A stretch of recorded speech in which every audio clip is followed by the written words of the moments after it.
कि जेल जाने से हम लोग मजबूत ही होते हैं, पीछे नहीं होते।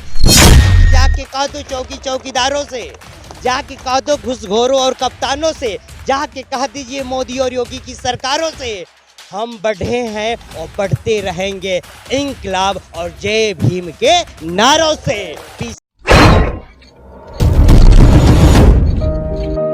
नमस्कार, जिला गाजीपुर के गोविंदपुर मठिया में है। यहाँ बहुजन महासम्मेलन है, यानी अम्बेडकर महासम्मेलन है। बहुत दूर दराज से लोग चल कर आए हैं, लेकिन हमारे बीच में युवाओं की शान, युवाओं की धड़कन जितेंद्र धनराज जी मौजूद है, जो इलाहाबाद यूनिवर्सिटी के छात्र भी हैं। हम सीधे बातचीत करते हैं। लगभग 4 महीना जेल में रहे हैं और 4 महीना जेल के बाद फिर से आप युवाओं की बात कर रहे हैं।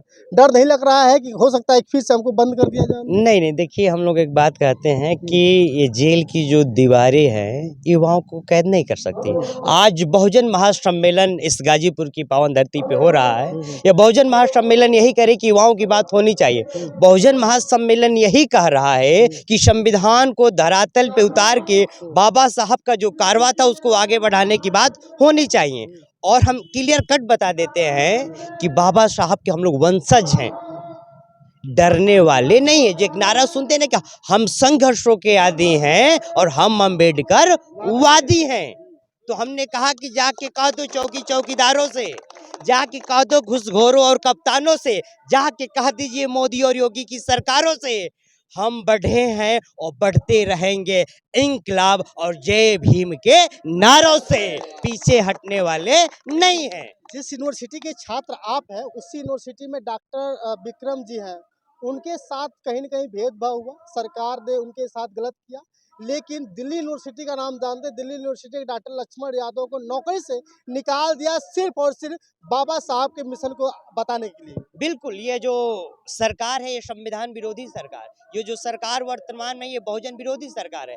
यह सरकार देखती है जो समानता की बात करेगा, जो हक उम्मीद की बात करेगा, जो युवाओं की रोजगार की बात करेगा, जो बाबा साहब के साथ पूरे बहुजन विरासत के मिशन को बढ़ाने की जो बात करेगा, यह सरकार उसको खत्म करने की बात करती है। उसी कड़ी में तो हमको 4 महीना जेल डाला गया। लेकिन बता दीजिए कि जेल जाने से हम लोग मजबूत ही होते हैं, पीछे नहीं होते। क्योंकि हम वो चिराग, हम जहाँ रहेंगे वहाँ लहू जलाते रहेंगे, वहाँ दीपक जलाते रहेंगे। हम लोग नैनी सेंट्रल जेल में भी थे तो वहाँ मिशन की बात होती थी। अपने बहुजन समाज के लोगों से मैं कहता था कि जेल गलत काम करके मत आइए। उनको समझाया जाता था कि किसी बहकावे में फंस के जेल मत आइए। वहाँ पे भी जय भीम होके कहते थे। लोग जेलर से लेकर अधीक्षक तक लाइन आर्डर उनका डिस्टर्ब था कि कब जितेंद्र धनराज जेल से निकले, क्योंकि वहाँ भी रोजगार और हक की और रोटी की बात होती थी कि पानी जैसा दाल क्यों दे रहे हो। ये सरकार 200 रुपया खर्च करती है एक कैदी पे, लेकिन तुम पानी जैसा दाल दे रहे हो, चावल वही एकदम 10 रुपया सड़ा वाला दे रहे हो, रोटी कच्चा दे रहे हो। कहाँ जा रहा है? सबसे ज्यादा कहीं भ्रष्टाचार है तो जेल में है, और जेल में भी भ्रष्टाचार के खिलाफ आवाज उठाने का काम हम लोग किए हैं साहब। तो डॉक्टर लक्ष्मण यादव की अगर बात करें तो उनके साथ अगर भेदभाव हुआ तो क्या लग रहा है कि पूरे देश में ऐसा हो रहा होगा? बिल्कुल सबके साथ हो रहा है, जो बोलता है उसके साथ। अभी इलाहाबाद विश्वविद्यालय के प्रोफेसर, हमारे क्रांतिकारी साथी क्रांतिकारी प्रोफेसर विक्रम हरिजन के साथ हुआ। जो उन पे हमला बोलेगा ना उसको खत्म करेंगे। आप ही उन पे ज्यादा हमला, जब उनको लगेगा कि आप मोदी को हटा रहे हैं, योगी को हटा रहे हैं, तो आपको भी निष्कासन नहीं। आपने देखा कई पत्रकारों को खरीद ली। ये तो सरकार उनका भैया अब 4 स्तंभ जो कहा जाए, राज्यसभा, विधानसभा, लोकसभा, और चौथा जो आप लोग का पत्रकारिता को भी बिक चुके हैं। तभी तो भारत की स्थिति है, लोकतंत्र खत्म है। जो कहा जाता है जनता के द्वारा जनता के लिए चुनी गई सरकारों कहाँ है? सिर्फ अडानी और अंबानी की सरकार है, गरीबों की नहीं है साहब।